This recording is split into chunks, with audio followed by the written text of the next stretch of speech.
নারী ও শিশু নির্যাতন আইনের সংশোধনী পাশ। বিয়ের প্রলোভনে ধর্ষণের সাজা সর্বোচ্চ 7 বছর। পটুয়াখালীতে স্কুল ছাত্রীকে সংঘবদ্ধ ধর্ষণের দ্রুত বিচার দাবি নাহিদ ইসলামের।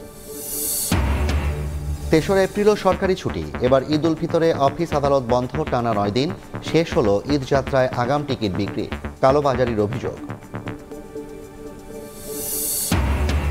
সংস্কার ইস্যুতে দলগুলোর ঐকমত্য না হলে বাস্তবায়ন করবে নির্বাচিত সরকার, বলছে বিএনপি। কমিশনের সংস্কার প্রস্তাব জমা জামায়াতের। সংখ্যানুপাতিক পদ্ধতিতে ভোট দাবি। ঘুষের মামলায় খালাস তারেক রহমান। বিচারিক আদালতে আর মামলা না থাকায় দেশে ফিরতে বাধা নেই, জানালেন আইনজীবী। দ্রুতই ফেরার ইঙ্গিত বিএনপি নেতার।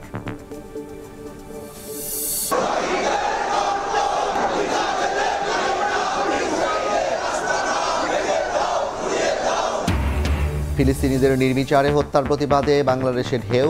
ঢাকা ও চট্টগ্রামে জামায়াত ইসলামীর বিক্ষোভ মিছিল। মুসলিম সম্প্রদায়কে ইসরায়েলি পণ্য বয়কটের ডাক।